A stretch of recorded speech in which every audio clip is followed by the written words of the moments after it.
Where do you find this place? I first came in because of the name. Serendipity. It's one of my favorite words. It is? Mm-hmm. Why? It's just such a nice sound for what it means, a fortunate accident. Except I don't really believe in accidents. I think fate's behind everything. No, you do. Yeah. Okay, let's all go. Let's go.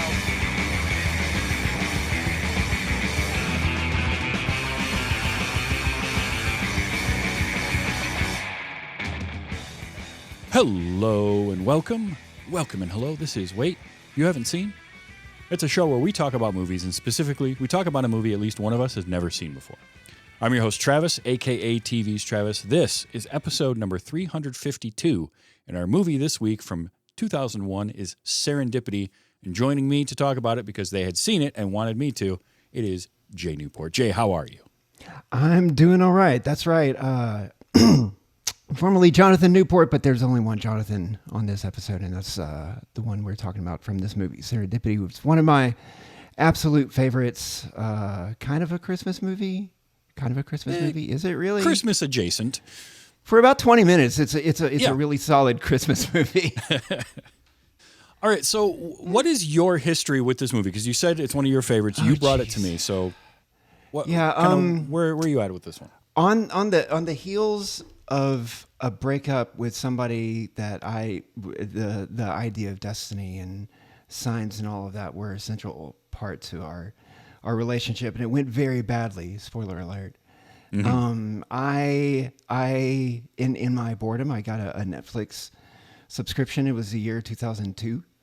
Okay. And I started going through. I had worked in Sam's Club at the time, and some of the time they had me standing in the DVD section.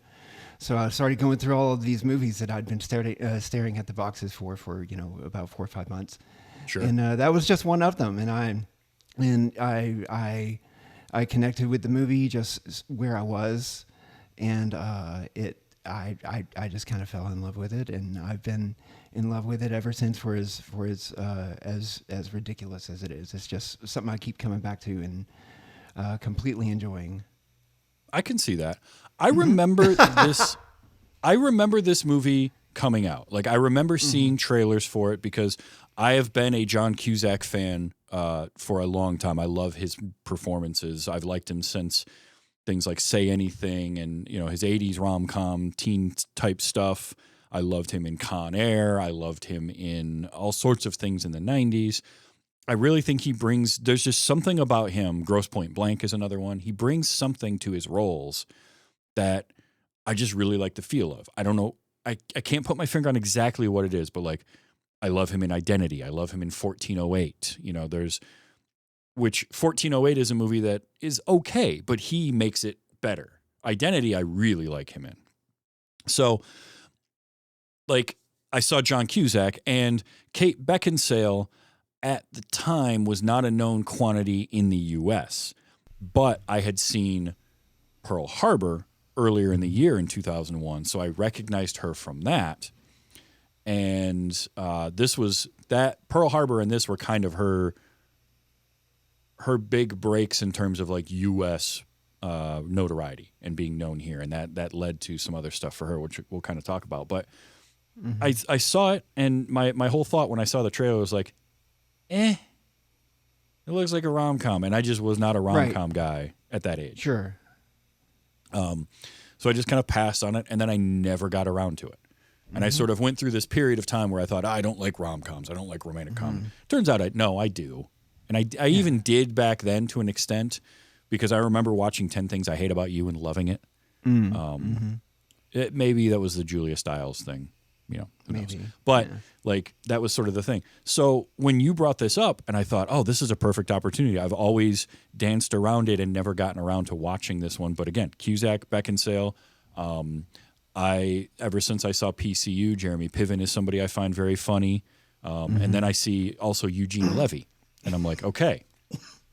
So I sit down to watch this to prepare for talking about it. And what I will say is, I am of two minds on this movie.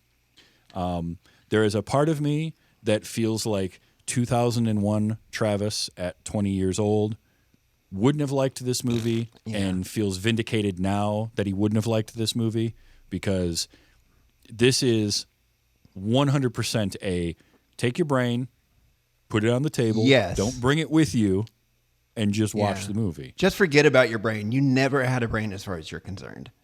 Like just completely just ditch it. Yeah. And then there's another part of me that I got done watching this and I was like, that was cute. I had a really fun time. There are a couple of scenes that are going to stick with me for a while that I really, really liked. Yeah. And I had fun with it. So it's kind of that. Sure. It's not a good movie, quote unquote, Right. but I enjoy the hell out of it. And it's the people involved. Because I looked at I always like to look at directors and writers and see other things that they've done. And this was directed by Peter Cheslin, or Chelsom, rather. Hasn't really done much else. Did the remake of Shall We Dance with Richard Gere, which I watched the Japanese version of that. I really loved it, and I'm afraid to watch the Richard Gere version because I'm just certain that I'm not going to like it as much. But he basically Peter Chelsom did a couple of romantic comedies around this time, and that's kind of about it. And then Mark Klein wrote this. This was his first screenplay, and didn't really do a whole lot after this either. Tracks. But it does. But this definitely feels like it was the perfect confluence of things to happen when it did. And if you made this movie 5 years earlier or 5 years later, it doesn't work. Yeah, it just falls apart. Watching back through it this time, it was like, man, this is a 2001 ass movie. It really is. This belongs in that time, like right before 9/11, it feels like, and right before privacy laws really got clamped down. Yes. What privacy laws? Holy crap! None whatsoever. None. Like it very, very creepy, like narcissistic undertones in this plot. But yeah, I agree. It's not super good. There's some things that are enjoyable about it. There's some very quintessential things. Like when it starts out, it's like, oh wow, this is a Christmas movie in New York. You can tell because they're playing Louis Armstrong and doing time lapse. Yep. And Which the time lapse, by the way, was a thing that I was like, oh, cool, time lapse for the 7-year gap or whatever, some years later. But then they were using that time lapse in other scene transitions. Like, this feels weird. That's kind of an odd choice to make for later that day. Yeah. But Yeah. It kind of reminded me of in GTA 5, if you start a quest like at the wrong time of day, they'll do a time lapse over the venue before it's time, and then it starts. But yeah, I mean, there are some things to enjoy. Some of the dialogue, for as paper thin as everything is, some of the dialogue is actually pretty good. It has some good lines in it. It the does. Eugene Levy scene, this side of Schitt's Creek, is the most Eugene Levy thing you will ever see. It is wall to wall Eugene Levy. I want to put a pin in that one. Yes, yeah, because I want to come back to that and really dive into it. But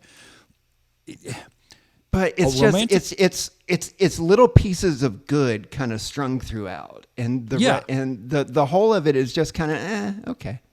I think that's what I came away with, was like the whole of the movie is less than the sum of its parts. But those parts are so good and so enjoyable that I really liked them. Sure.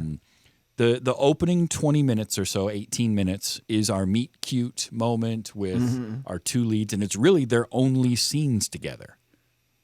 Which is kind of, when you think about a romantic comedy, typically it's, they meet cute, and then it's like figuring out the will they, won't they throughout the movie, and they're back and forth. In this instance, they met, they had their moment, and then they don't share any scenes together, technically, until the very end of the last 2 minutes of the movie.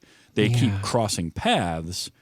It's like a bad episode of Frasier or something. It kind of is. But that's an interesting structure to a romantic comedy, because you need to have chemistry between your two leads for a rom-com to work. And they have it, man. And they have it in spades. Oh my God, yeah. And it's so good. But to also have all of that inside of 18 minutes of runtime and then spend the rest of it just crossing the paths is incredible. So by extension, then you have to then bring in, because it's a romantic comedy, you've got the best friends. So you bring them in, and they're always going to be the comedic best friends, right? So it's Jeremy Piven and Molly Shannon. Brilliant casting. Both of them are spot on. And they're perfect for that time period, too. Again, we're kind of placing it in our time period. Molly Shannon was big time at this point, and Jeremy Piven was big time at this point. Entourage hadn't happened yet, and some of the other stuff that he did hadn't happened yet, but like he was on the way up. Molly Shannon was big from SNL. And they work well, and their chemistry, Molly Shannon and Kate Beckinsale's chemistry as best friends works. And then Cusack and Piven work together, and they've done a lot. They've known together. each other in real life since they were children. Right, exactly. And so that's where traditionally you would have the two leads be all the chemistry. In this case, we had two sets of leads that were our chemistry throughout.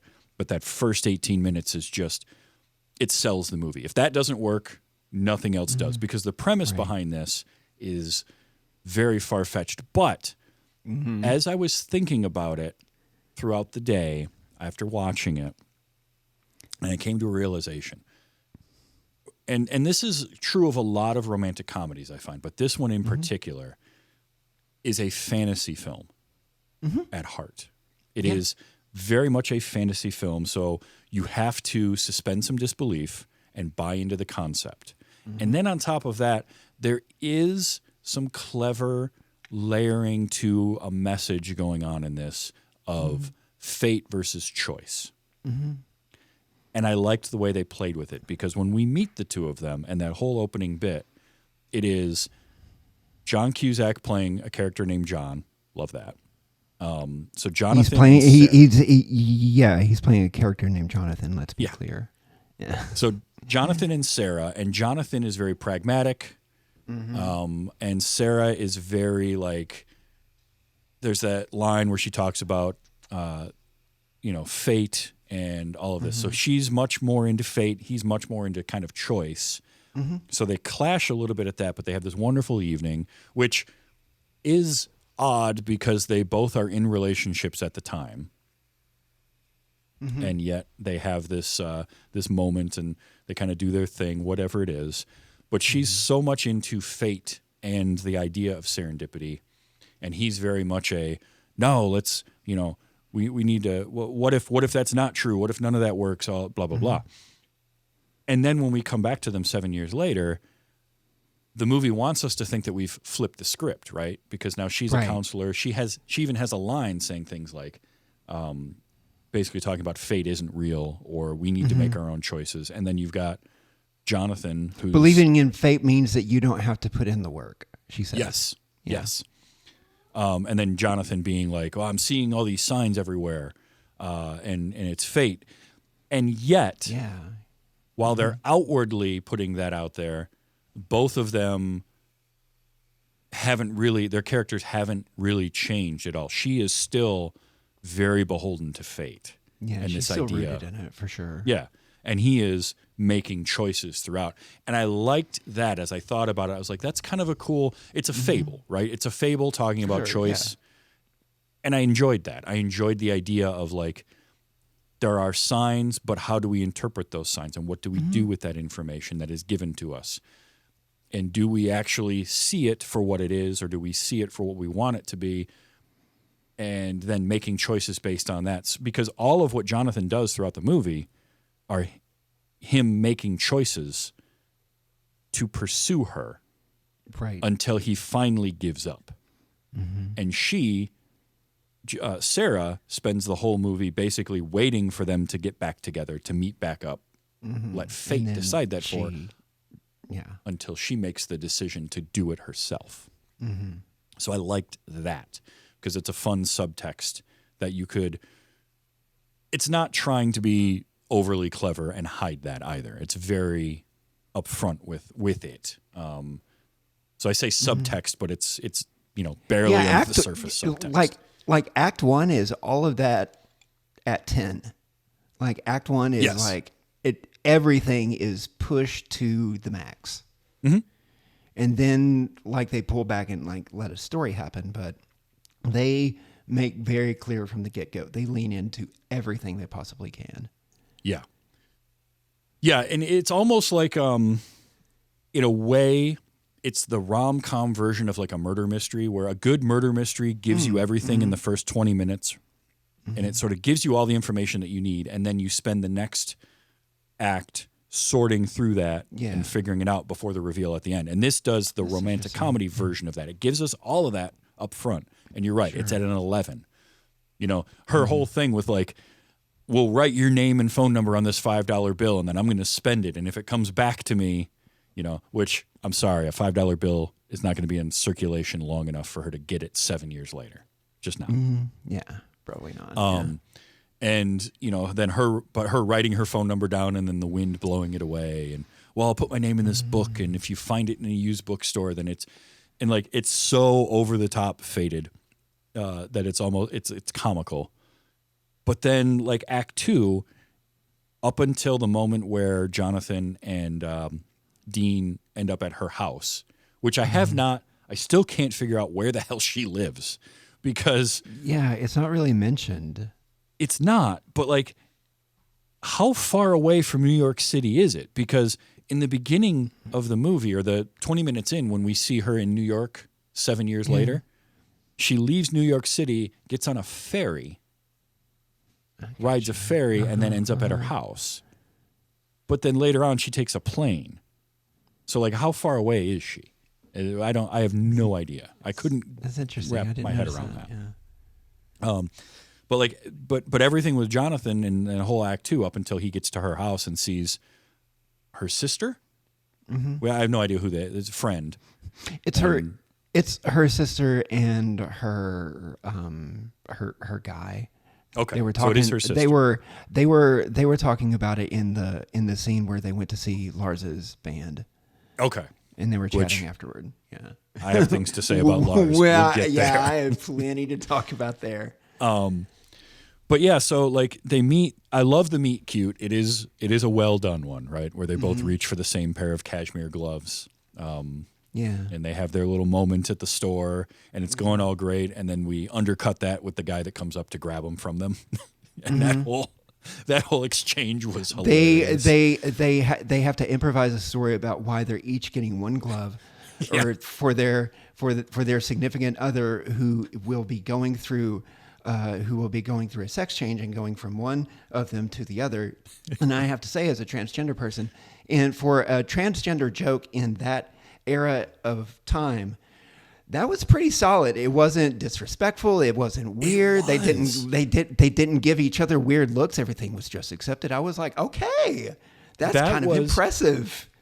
Because I did not expect that to be the line of the joke when that whole scene started, and then when they went through it, and I was like, wow, for 2001, we did a good job Yeah, here. it's Like, not bad. All right, hat tip to you people. Well done. A stigma in the And- chat and says just- that felt and- like a and- sitcom moment, and I totally agree. That was just like, you could cue the audience laughter at any Yeah. time. Yes. Oh yeah. I could hear the laugh track. Yeah.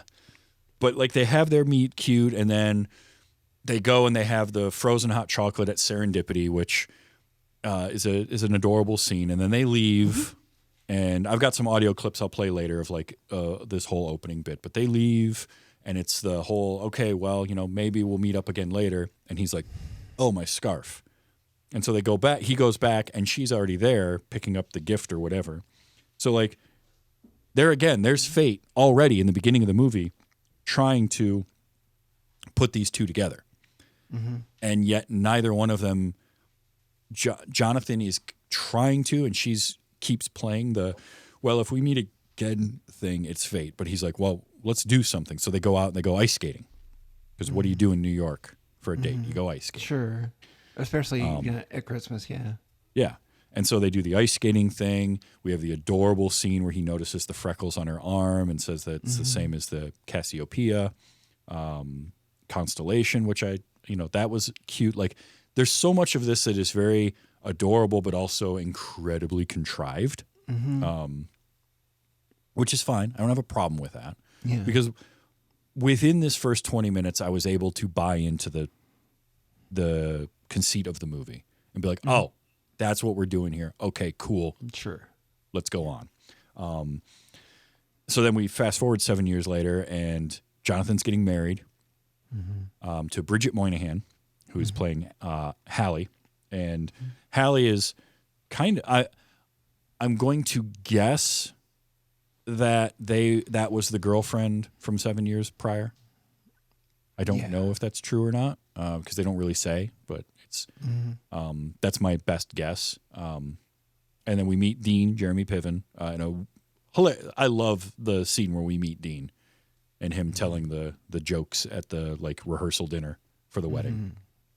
That was really good.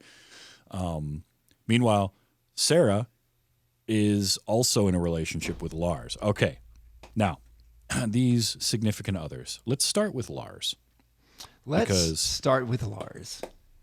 Lars. So Lars is played by The wonderful John Corbett.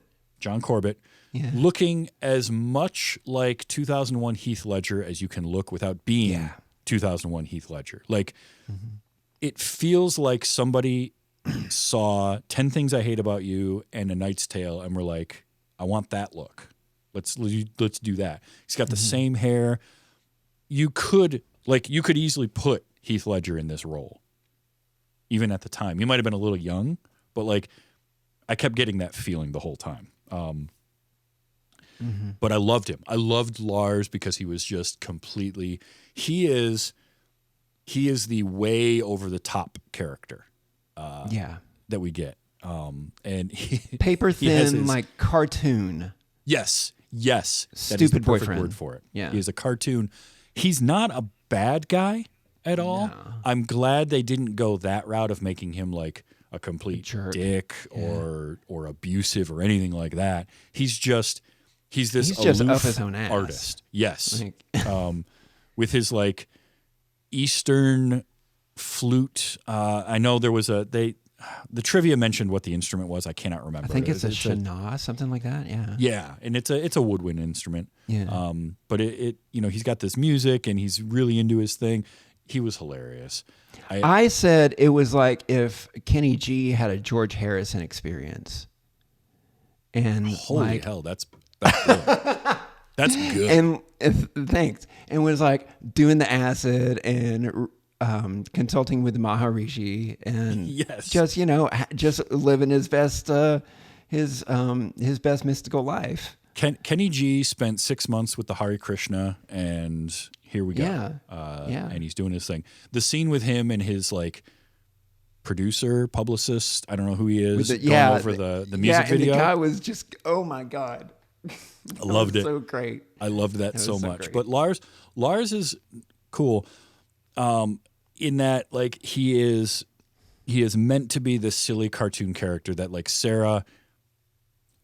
It doesn't feel like Sarah would go for a guy like him at all, based on what we know about her. And yet you can see her going for that because he's so far away from what her time with Jonathan was. Right. Right. And like she is so she's so rooted in mysticism and that kind of thing that I could see her getting wrapped up with a guy like that, and she just ends up kind of feeling stuck, even though like that's like they're together and she's not crazy about it. I could just kind of feel like her feeling like this is just what she needs to do. This is what she's going to do. I noticed at one point, it was when he was talking something about the video, and she's just like, "Oh yeah, that's great." You can tell that it's just posture, a lot of it. And, and part of it too is like Lars does the very big, grandiose, romantic gestures. Right when she comes home from New York City, and there's all the rose petals and the giant gift box, and it's a box inside a box inside a box. We keep going all the way down to the ring box. And then the ring is empty, and he's like, "You got to say yes first," and he's holding the ring. Like that is a wonderful romantic comedy movie gesture. and then it gets undercut by the ring doesn't fit, right? Mm-hmm. He's So like, there's oh, fate. oh, sorry, my bad. You know. Yeah. And there's fate stepping in, trying to tell her something. But we have where she spent the whole first act of the movie talking about fate and reading the signs, and now she's got all these signs that she's not seeing consciously, but there's a subconscious level to it. You can kind of get that feeling that, like, you're right. She does feel stuck in this situation. Yeah. And again, Lars isn't a bad guy, but he's not right for her. He's very wrapped up and interested in his own life and his own things that are going on. And he's not really paying attention to her. And it's like, yeah, we want to get married. Oh, by the way, you know, we're going to be going, how do you feel about a honeymoon in Bora Bora while I'm on tour? Yeah. You know, and everything's got to center around his tour. And she's got to leave her clients for, oh, well, you could be away from your clients for an extra couple of weeks. No one will mind. No, she's a counselor, dude. Like, these people are depending on her. Which I thought was also a cool thing to have her be a counselor like that. Meanwhile, Jonathan, oh, go ahead. Sorry, you were going to say something. No, I was just agreeing with you. I thought that was a very, I thought that was an interesting choice for her profession. Yeah. And then we got Jonathan, who I was half expecting him to be a writer or an architect. And then, nope, he's a documentary filmmaker in college, and he now works for ESPN, which I thought that was also kind of cool. You know, we don't spend a lot of time with their jobs, but we do see them doing their jobs. But here he is, and he's getting married. And Hallie, also not a bad person at all, but she's not the right fit for him. Yeah. And we kind of get the sense of that when he comes home and she's in the apartment and they're cooking dinner or whatever, getting ready for the wedding. And it's the way, like, I'm sorry. It's like this way she needs this something from him, and he just doesn't have that to give her. It's the line where she says, like, tell me something really romantic, I think, or whatever it is. Whereas I feel like with Sarah, he would say the right thing. With Hallie, she wants him to say the right thing. Yeah, she has to, like, summon it. Yeah. But again, she's not a bad person either. It's just not the right fit. Yeah, and that's, just I think, the message the movie's trying to give us is, like, Jonathan and Sarah are fated to be together. But they've got these other people. Sure, you can make life choices, but look what that gives you. You know? Pretty much, yeah. Yeah, basically, you can make your choices, but your choices aren't going to work out. Yeah. Sucks to be you. And I love, like, Jonathan paying attention to these signs now of, and first of all, don't go and get your hair cut the day before your wedding. Just don't do that. That's a bad idea.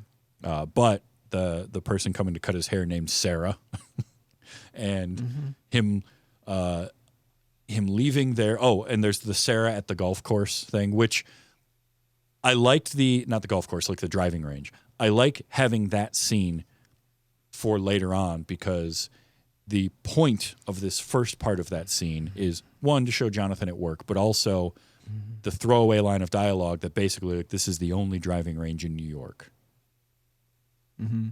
for us to use later when she has to remember, oh, golf clubs and a driving range. Well, why don't we go there? He's probably there. It doesn't make any sense at all, but that it felt works. kind of very SNL movie to It did, me. didn't it? Yeah. Yeah. Yeah, that's a good way to put that. Yeah. But because we've established that it's the only one in town, it at least is a reason for her to go there, looking for him. But yeah, Jonathan and Dean, and just then we spend 40 minutes of the movie with just crossing paths, and it's great because it's literally at times the frame changing, like Jonathan and Dean walking to one side, Sarah and Eve walking to the other side. But we do have, during this section of the movie, this middle part of the movie, my absolute 100% favorite scene in this movie.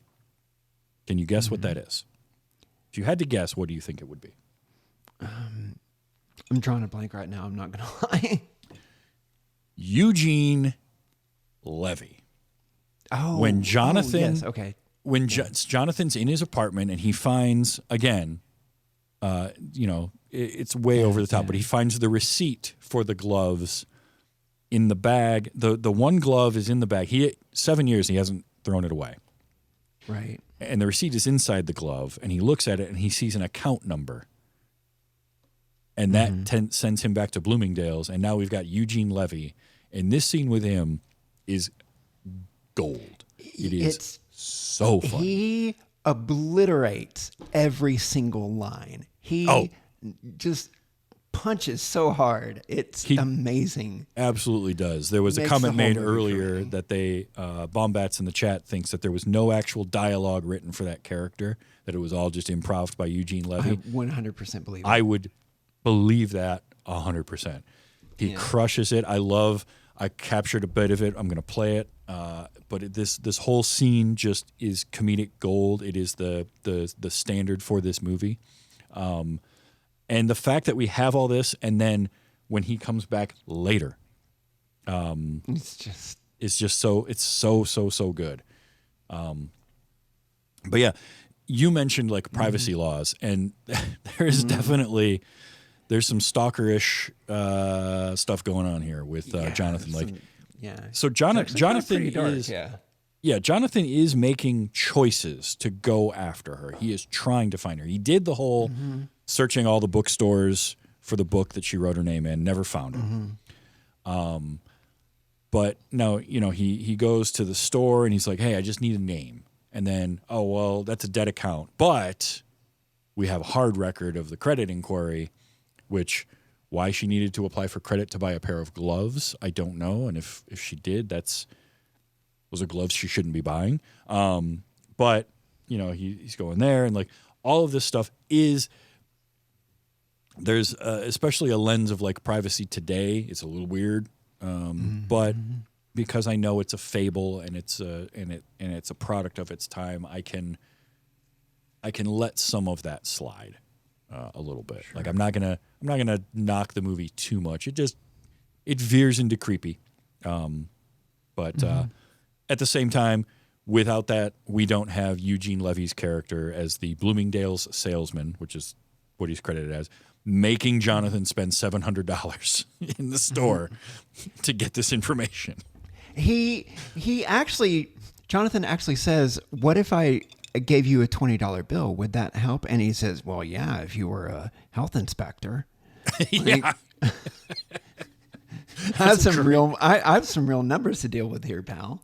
Oh, that's a great joke. Also, $700 in 2001 dollars. So that's got to be like probably $1,500 today. That's got to be almost double today. My guess would be probably about $1,250. It's still it's significant, whatever it is. Yeah, it is a non-trivial amount of money for that purple suit. That wonderful purple suit. I feel like a magician. So, that is one of the things Cusack does so well, is a deadpan There are just delivery. so many just little good lines. Just little good lines. Like in the opening sequence when they're out and they're exchanging the number, it's in front of like a sousaphone stand, and they're doing they're doing holiday music, and in the middle of them talking about exchanging numbers, he just kind of shoulders over to them and says, "That's a lot of tubas." It's so good. But yeah, this whole middle section is, Jonathan and Dean.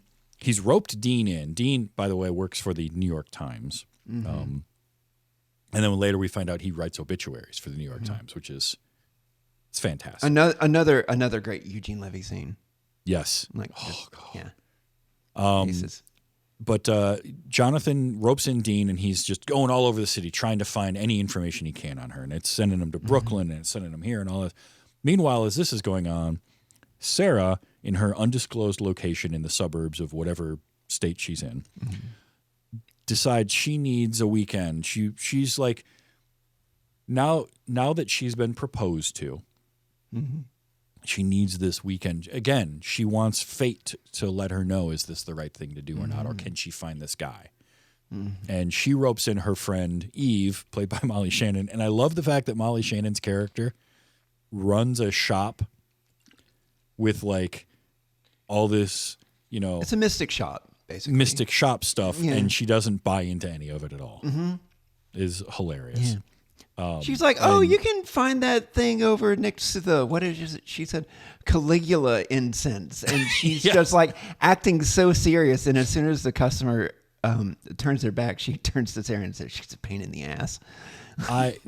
Caligula incense broke me. That was I was not prepared for Caligula incense.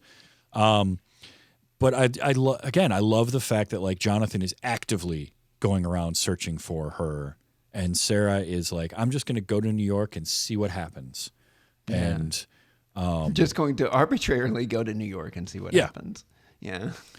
And they're crossing paths, and then we have what feels like is the turning point moment, which is when Jonathan and Dean find they go to Brooklyn, they talk to the guy that she stayed with. Mignon. Yep. Like the meat. I love when he gets his painting out. And it's just like and like it's going to be weird. Yes. But it's so just busted and weird. And I love it. Like it's actually a pretty good painting. Oh, it's a great painting. To say, "Oh, this is her," right? And it's just this like this piece of street art kind of thing. Yep. And it's just like, what?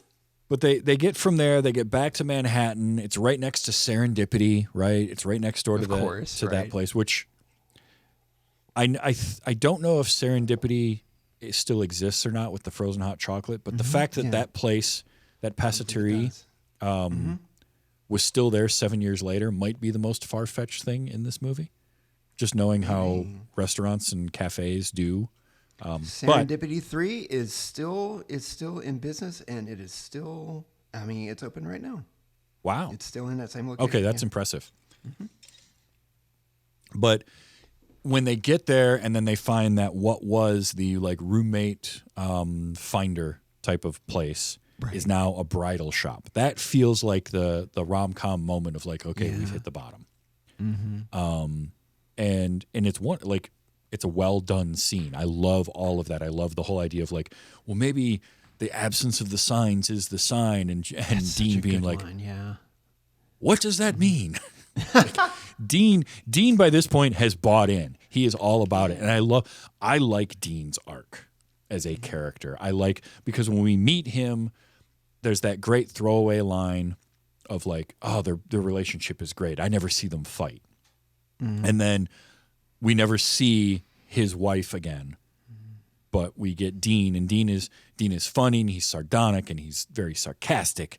But he slowly buys into this whole quest that Jonathan is on. And at this point, he is invested. And he's trying to convince him, no, we can do this. We can make it. We can go find out more information. And Jonathan just gives up. And he's got to go to the rehearsal for the wedding. And that whole scene is one of those where it's like that secondary awkwardness of you're watching somebody be awkward and it's just uncomfortable to watch when he's like looking around the room at everybody, and Hallie is picking up on it. And then to have like their final moment where she gives him the book, right? It's his groom's gift, and he opens it up and it's that book. And right before that little exchange, like literally immediately before, she says like, it's something, it looks like you need to let go of something. Like, why can't you let go? And he, like, this is the 5th time I've seen this movie, and I think this is the first time I've noticed him say this. He said, well, I think it just let go of me. Yeah. Yep. And that's like such a good little encapsulation of how defeated he feels, because he went outside himself to put all of this effort into this, and it just ended up, it fell as flat as it could possibly fall to him at this point in the story. And then she gives him the book, and he, of course, has to say, "Well, it's perfect." Yep, because now it's the perfect thing in that moment. Yeah, now it's the fate, right? The fate has given him the sign, and because Dean is all bought in. Yep, Dean's like, let's do it. And so then they're suddenly on a plane. The night before his wedding, they are on a plane going to Sarah's house, which is absolutely bonkers. You know, and of course Sarah's in the city looking for him. But so we had like our false hit bottom, and then we get our actual hit bottom, and this is where he fully realizes that he is not happy in his relationship. Because when they get to her house and he sees, first of all, Dean seeing like the sister and her boyfriend getting it on in the house because their house sitting. Yeah. And he's like, no, dude, no, I don't. And it's a great bit of physical comedy where he's like grabbing onto his leg, trying to stop him. But Jonathan sees it, and that's it, right? Now sails are completely, all the wind is completely taken out of his sails. And this is the true rom-com turn moment. And I liked it because you get Dean telling him, you know, the whole thing of like, maybe it's less about what this was going to be and more about you're not where you want to be. Yeah, maybe we're laying here because you don't want to be standing somewhere else. Yes. So good. And so, yeah, the wedding ends up not happening, but Sarah gets there too late because she figures things out. We have the false crescendo, right, of her looking for him, and she gets there too late and everything's done. But at the same time, and this is to Kate Beckinsale's credit, her performance in that moment where she walks into the Waldorf. So good. Yeah. Oh, loved it. Because there's that perfect bittersweet mix of like joy and happiness that the wedding didn't happen, but also now she doesn't quite know what to do. She doesn't know where to find him. And look, I've got some clips from this. I got to play some of these. There's some good moments in here. Yeah, it's a good place for that. So the beginning of the movie, for sure, is, again, it's the crux. It's what makes this whole thing work. And they have the whole, like, each one of them grabs one of the gloves and goes to walk away, and then it's like, no. And when the other guy comes up to take them, I just liked the end of this where they've now done their little exchange and like their looks back and forth. Yeah. And it totally hasn't worked. The guy's not buying their story at all. And I just love I love him. That didn't really work out. No. But Merry Christmas. Thank you very much. All right. It's such a New York moment of like, no, not at all. But whatever, I'm done. Yeah. Like this ain't worth it. So I love that. And then they, of course, go and they have their frozen hot chocolate, which, look, I want one of those. That looked really good. I'm just going to say that. Whatever they were drinking at Serendipity, I want one. But as they're walking out, I liked. I hope you enjoy the gloves you bought yourself. Oh, I'm sure I will. I usually appreciate my own thoughtfulness. They're so cute. I love her. Yeah. The Cusack and Beckinsale are so cute together. This one, okay. My note at this line, I'll play it, but first, my note was, this should not work as well as it does. Like, there is, in no way should this line work on somebody, but she's totally into it. So you gonna meet your boyfriend now or what? No, I think he's probably out doing what you're doing. Getting a crush on someone else's girlfriend? That's not supposed to work. That's not supposed to be a line that you can say and have somebody do the like cute, shy smile thing to. But in a movie, it does. And it did. It's also very good. It was about this time that on this viewing, I turned to my wife and I said, she does so much to sell this movie. So, like it's not like you really get the sense that this is where she sits, like this feeling of destiny and direction and all of that. It's very, honestly, I thought so many times of How I Met Your Mother watching this. I can see that. Yeah. And like, even at some point, like during like after a scene where she explained something about destiny, like she does in this movie, I just went, kids. Like to intone that I was telling an episode of How I Met Your Mother, and my wife said, "Oh my God!" And but it's yeah. Go ahead. Like, because the movie is constantly playing with this theme of choice versus fate, and you've got these characters the way that they are. Sarah is very much in the moment.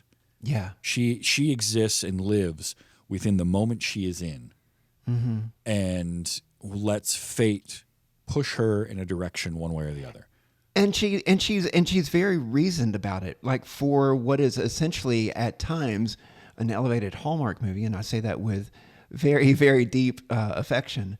That she has such a reasonable approach to her role and how it plays out.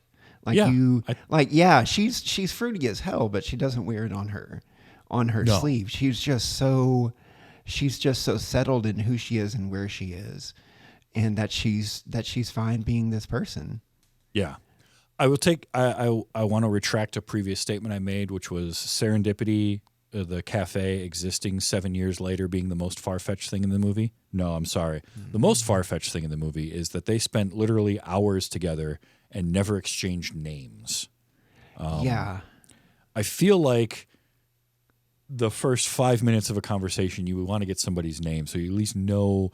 Even if it's just like, hey, what's your first name? That's it. Yeah. If they only had that, it's fine. But the fact that they didn't. Right. And so it does give us, this kind of a thing. Let's go do something. All right. What do you want to do? I don't care. That I get. That you can do. The whole let's go do something. I don't care. He just wants to spend time with her. That felt so college to me. It does. Like it does. A very, very sweet way. I did read that initially the idea was to have this movie have a time span of about 10 to 15 years. And they were supposed to have been in college at this point and then be, sense. out. But it just didn't translate. So they restructured it to be, 7.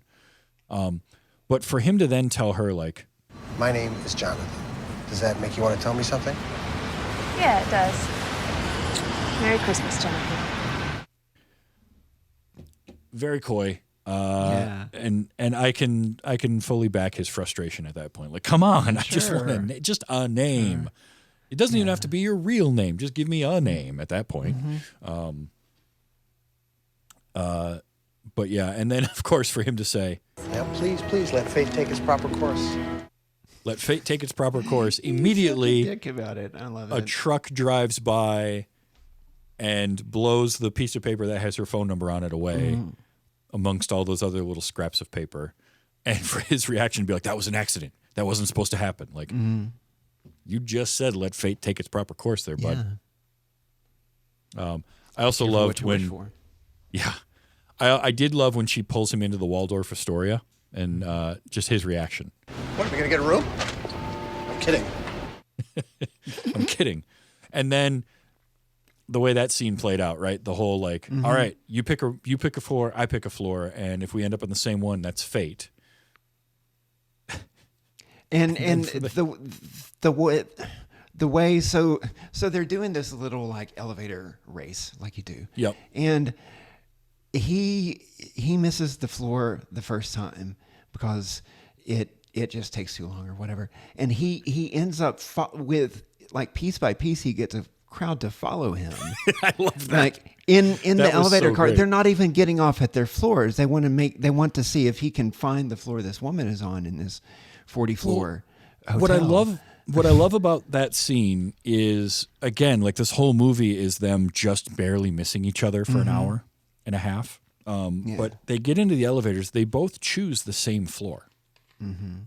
But before he can get to that floor, this kid dressed like the Faustian devil. Oh, yeah, the devil Christmas who's there to screw everything up for him. Gets into the elevator and does the classic trope of just hitting every single button and his dad not caring about it. And he's like, he's a kid. You got to enjoy it.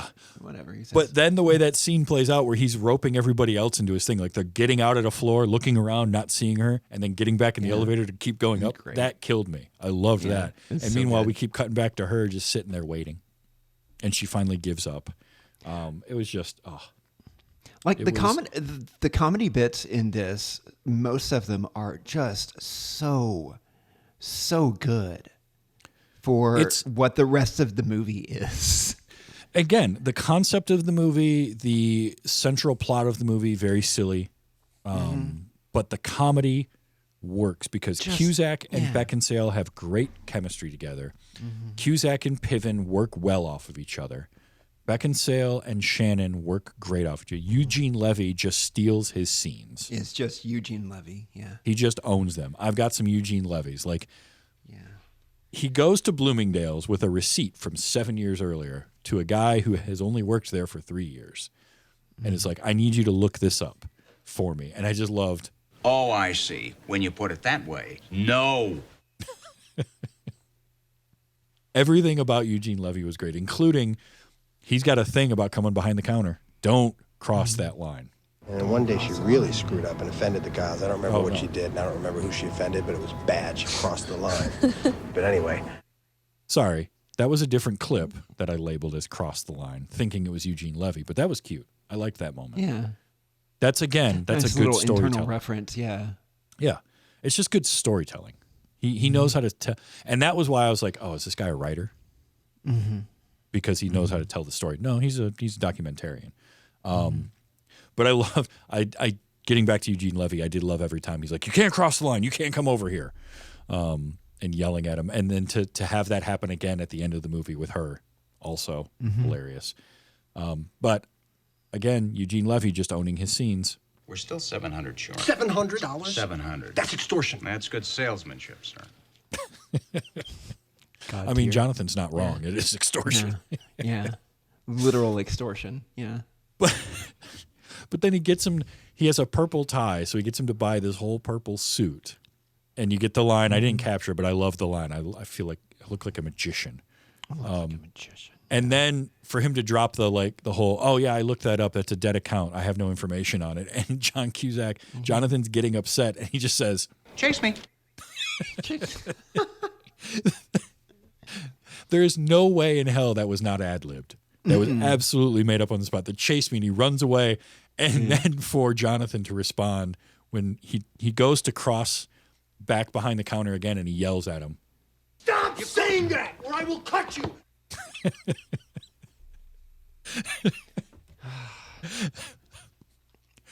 I don't know how anyone could keep a straight face at that point. Like, I would have broken at that. Yeah. Stop saying that, or I will cut you. Just so good. So Eve, I want to play. I only got a couple of Eves, but Eve is here. Eve and Dean they're like the moral compass for Sarah and Jonathan. Sure. And they're the ballast for them, right? Because Jonathan is pragmatic. He makes choices, but then he keeps talking about fate, and then you got Dean kind of bucking against that. Meanwhile, Sarah drags Eve to New York under false pretense.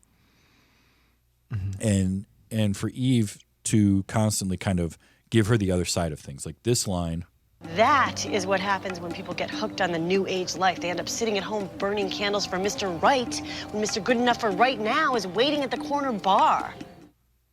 You know, that's her thought. Like, now by the end of the movie, she's changed her tune. Sure. But that's how she starts. And I'm sorry, but Molly Shannon's perfect for that role. Like, she's just great. Yes, she's great. She's every bit as wonderful as Eugene Levy in that Molly Shannon way. Yes. But then she gets to have this wonderful moment where her, Eve and Sarah are sitting in Serendipity. They're enjoying their frozen hot chocolates at the same table that Sarah sat at with Jonathan 7 years earlier. And she gets to bring the counterpoints, and I loved these. But if that's really true, then what's the point of living? Like this whole theory of if you're just going to accept whatever fate gives you, what's the point of doing anything? If fate's just going to provide everything for you. I really liked that. And then I also did like... It's not giving up, it's growing up. I buck a little bit at that one because I do feel like growing old is inevitable, but growing up is optional. Agreed. Yeah. But I get where she's coming from on it. And also, that's what Sarah needs to hear to kind of figure out that she needs to move away or move on from Lars. And then there's the whole breakup of her and Lars that happens off screen. There's a lot of stories around this central story that I find fascinating. And you could almost make this like an anthology in a way. Like this is one part of the anthology, but Sarah and Lars's story and Jonathan and Hallie's story and his family and her family, we meet a couple of them, but we don't dive into those stories much at all. Dean and Courtney's story would make a fascinating movie in its own right, which to me is the sign of something that is a little bit better than the sum of its parts, right? Because like it's making me wonder about these different threads around this central story. So. I had a bit of a different take as I was watching it. I was really amused to go back to something you said earlier. I found it really amusing to imagine that Jonathan Traeger was a character in the head of the Pruitt Taylor Vince. In He's some one of the sort personalities, right? Yes. Yeah. Yes. Oh, that would be great. Like, oh no, he's going to blow up. He's going to blow up. But yeah. Go ahead. No, that's good. Jeremy Piven, Dean has some great moments. Dean is a character I love. Again, I love his arc because of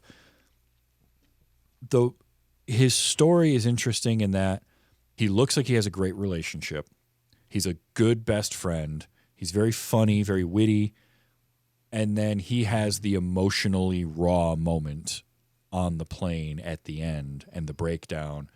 But he's not going to let it end things for him, even though everything's been falling apart. He's using all of this as his motivation to try and rekindle and recapture what he had with Courtney before. And I like that. That's why I kind of feel like their story would make for a really intriguing movie. But he gets to start with things like, for my friend Jonathan Traeger, that person was me. but just a perfect best man, right? Down to And if anyone is qualified to know when he met his soulmate, it would be me, his first wife. he's good. He's good at that kind of stuff. Again, Dean is a wonderful character because he's the emotional epicenter of a lot for Jonathan. I also, again, when I figured out that he had bought into the whole fate thing was... How can something not happening be a sign? Because he's just at his wit's end. He's like, what is wrong with you, man? We have been all over the city doing all this kind of stuff, and now you're going to give up? Yourself, yeah.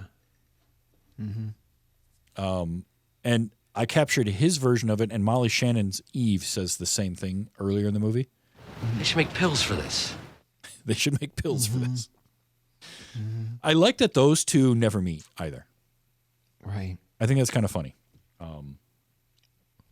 And then for him to have a moment on the plane, because again, then when they get on the plane, I really liked that. It's silly that they're on a plane the night before his wedding. Right. But you've got Dean breaking down and confessing to him, like, yeah, dude, things are not great for me. Yeah. And like all of this is the thing that I'm missing, that I need. The passion that you're going through right now is the thing that is missing from my relationship. And then plain awkwardness. You're the shit! That would be me, the shit. Yeah, he's the shit. Okay. Everybody looking at them on the plane. Oh, it was getting me. But like he's so bought in at that point. He's so like, dude, this is the thing you need to be doing, and it's igniting that in him again. So that it means so much more when he then tells him, maybe we're laying here because what? because you don't want to be standing somewhere else. that's real good. With the very, very Alan Silvestri,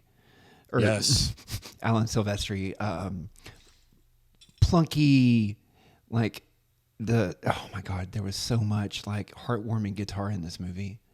It felt almost like there was kind of a late 80s vibe to it in that way. There was a little bit. Yeah, a little bit. There was something else about the soundtrack in here. No, I guess that's it. It was just so it was the most Alan Silvestri thing I've heard in quite a while. Yeah, and it fit the tone so perfectly. Like Absolutely, at moments, it was on point. There's moments with Lars where the music gets cartoonish, and that just fits for Lars so much. Not just his music, but like the score playing behind some of those scenes is very cartoonish, and it gave me a very like Tex Avery, Chuck Jones cartoon feel at moments where the music really informs you. But yeah, I just loved all these moments. And then, of course, you get the very ending where Jonathan is given up, right? He's now seen who he believes to be Sarah, and it's done. He's done. He's back in New York, and Dean gives him the obituary that he wrote. Because that's what Dean does. He writes obituaries, and that was he couldn't write his groomsman, his best man speech, but he wrote this, and he hands it to him, and then he buys the flowers. And I love that moment because he's like, I'm going to go try and fix things. Whether he does or not doesn't really matter. You know, if Dean and Courtney get back together isn't part of this story, so it doesn't matter here. But I love that he wants to try. Yeah. And he grabs the flowers, and then he goes, How do I look? Like a jackass. Because it's just perfect. It puts the bow on his character, and it's the last thing that Jonathan needs before he kind of just goes off and mopes on his own for a while, wandering through Central Park. Which that was fun because I'm like, ooh, I've been there. I've walked that part of Central Park, and he finds the jacket on the bench, and he sits down in the skating rink, and it's just it's so Hollywood romantic comedy cheeseball, this whole ending, and yet I kind of like it. Yeah, the last fifth of this movie is like it's almost all romance film. Like there's so little comedy in it. Which is fine, really fine, but it's like in case you forgot why you were here. Yeah, let's have a very strict review. But for comedy, nothing I think can beat either Eugene Levy or the first cab driver, because when Sarah and Eve get into that cab and she's just like, just take me somewhere in New York. That's not a destination, lady. I've been that cab driver where they're just like, just take me wherever you would go. Like, no, I need a location, please.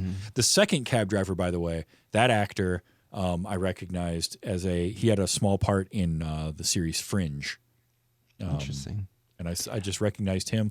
There was a couple of those. There was him, and then there was the janitor at the Waldorf Astoria stacking the chairs that I've absolutely seen. It's like just a character actor showing up in things like Are You Afraid of the Dark and a bunch of 90s kind of TV and movies. I didn't notice him, but supposedly Buck Henry, SNL great Buck Henry, was an NPC in the glove scene. Yeah, he was the guy they were talking to. Oh, okay. Well, yeah. I didn't recognize him as Buck Henry. You know, I didn't either. No, it's different when he's not standing there talking to John Belushi. You know. Yes. Yeah, it's very different. But yeah, that was him. So there was a few of those in here. Cool. But honestly, on the whole, like this is a cute movie that it's that thing, right, where I got done watching it, and my note was, this movie was super cute. The key is to realize it's a fantasy movie. It's a fable. Right. And knowing that, I enjoyed it. It's got all sorts of reasons why I shouldn't like it. It's Right. so tropey. It's so contrived. Mm-hmm. But realizing that it's a fable, I was like, okay, no, I get it. And Yeah. and it's the strength of these actors. It is Mm-hmm. Cusack and Beckinsale carrying this movie. They're so good in it. Yeah. It's way better than it deserves to be, I feel. Yes. Yes. Like way better. 100%. When I first watched it, you know, I told you I connected with it in a certain way. And the second time I watched it, I watched with my girlfriend at the time. And like all that she and her family did was like point out all of the places where it was ridiculous and all of that. And like, so I got that served to me like hard the second time. And it's like, after that, it's like, oh man, this is so unbelievable. But then I watched it a third time and I was like, you know what? This is freaking great. They can shut up. Like, if you, it's kind of like how we've talked when you watch Big Lebowski. Like every time you watch it, you're going through a different phase. Like like when you first watch it, you're like, what the hell did I just watch? And then the second time you either really enjoy it or you get kind of mad. Because it's like, why am I watching this? And then it starts to build on you. You're like, oh, that's happening. This is happening. And this is happening. This is kind of like the same kind of thing. It's just like like you said, it's kind of its own film lesson in a way.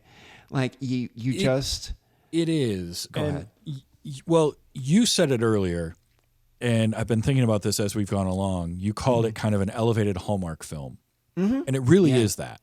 This is, in its base level, it's a Hallmark movie. Mm-hmm. But the cast and some of the comedy brings it up a notch to where it's like, okay, it's silly, it's kind of dumb, but at the same time, I enjoy it. So I can... It's why I try not to decry a lot of people that are big into the Hallmark movies, especially around Christmas, because like that's fine. Like what you like. This is that, but at I think a version of it that I like better. And a lot of that is because it's John Cusack and Kate Beckinsale. And I really like them on screen. So, but yeah, it's totally that. Like it is your rom-com. It is Sleepless in Seattle or You've Got Mail or While You Were Sleeping, like all these 90s rom-coms. It's that. And there's nothing wrong with that. Some of them work, some of them don't. This one, for me, worked a lot more than I thought it was going to. Granted, if you don't have the scenes with Eugene Levy, I probably think, this is fine. But he makes it where I want to go back and watch it. He just gets you back in it every time. Even the thing at the end where they're like making oblique references to everything, and he's just redoing the scene just with new people, and like even that, it's like, how are you this good at just opening your mouth and saying funny things? Yeah, the movie didn't deserve Eugene Levy, but Eugene Levy made the movie better, and that's really where it came down. Yeah, and it's so interesting because it's a few years after American Pie, where he kind of played this similar role, but he has since come out and said that he wasn't crazy about his role in American Pie, and it went through tons of rewrites because it started out way darker and way grosser. And so I feel like this role is all Eugene Levy. It's like what Bombat said. Like he probably had no written pieces. They just said, "Hey, we just need you to be you. Thanks." Yep. Just show up, be you, and we'll use whatever you do. And I would love to see like the dailies of those scenes because they've just got to be gold. Yeah. But on the whole, like I understand why this movie has the following that it does. Is it the greatest movie I've ever seen? No. But if someone's like, "Hey, I want to watch Serendipity," I'm going to sit down and watch it because it's cute and it's largely inoffensive. There's nothing. Yeah, it veers a little bit into creepy territory, but it never crosses the line. It never gets too far in any direction. It's certainly no worse than any other romantic comedy ever does. Yeah, not like especially for the time. Like you were saying, you could not in any way, shape, or form do even half of this movie now. No. It would play as way too bent. Like John Cusack would be like on a watch list, instantly. People would be reporting his behavior, etc. He probably would never be able to get a frozen hot chocolate again. It would be so bad. But for the time, like there are similar things of like looking up information and such, and like episodes of Friends and such. Yeah. So. Yeah. Yeah. No, this was a fun one. This was a great choice, and it's a good time of the year for something like this too. Because the end of this movie, I felt good. Like it's a very warm movie because it also doesn't try to hit you over the head too much with like these themes and ideas, and it's just like, here's this cool little thing where it's like fate and choice and what can happen there, and they end up together at the end. Cool. So I enjoyed that part of it too. So thank you for that. Thank you for bringing just a fun, warm movie to watch. Yeah, that kind of seems to be my beat around here accidentally. Yeah. That I bring all of these heartwarming movies, but yeah, I'm glad you enjoyed it, and I was glad to go back and watch it this holiday season. It was a nice trip back for me. It was a nice little warm movie. Now, I know last time you were on the show, you were getting ready to start something new, and I believe you have started that now. So let people know about this new project of yours and what's going on with that.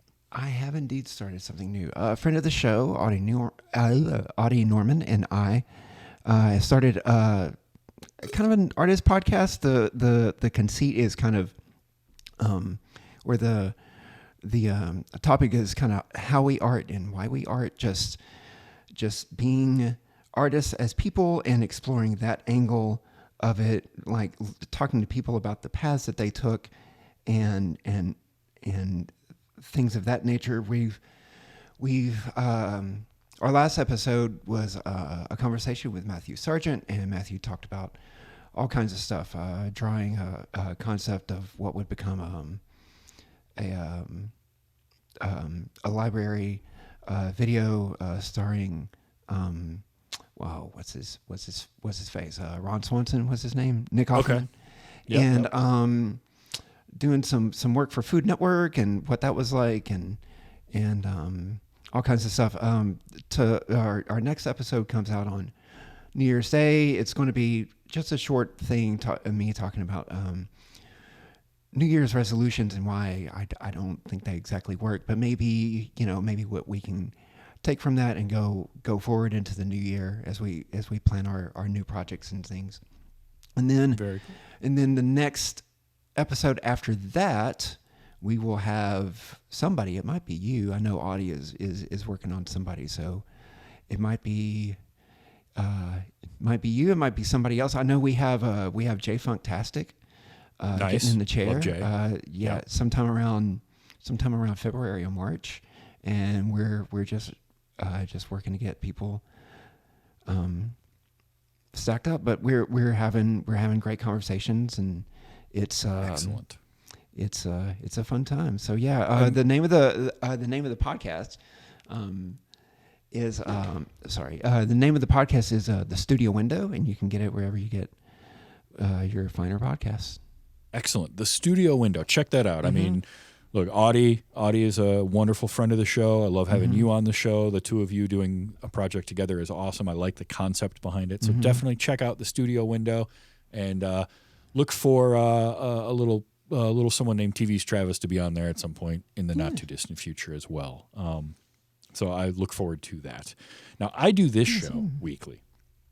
Every week, typically Sunday nights, 8 p.m. Eastern time, right here, twitch.tv/TV's Travis for a live stream.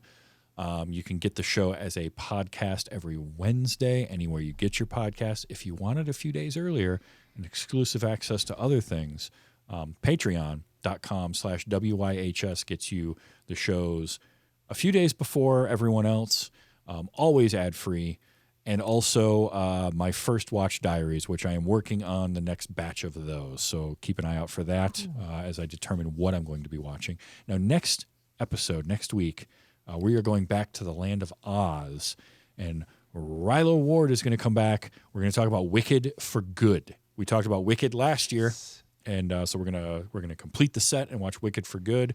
And then, speaking of Jay Funktastic, he's coming up in a couple of weeks. Because he's never seen Bullet Train, and I want to talk about that movie with him. So that's coming up soon. Also, I'm going to watch The Iron Claw for the first time in a couple of weeks with Dan from the Horns Over Hoops podcast as well. So some fun stuff coming up. But Jay, thank you for being here tonight. Always a pleasure. Always a fun and time. Just remember, everybody out there, to enjoy your movies. And look, it's the beginning of the year. Let's be excellent to each other. All right, this has been a wait. Indeed.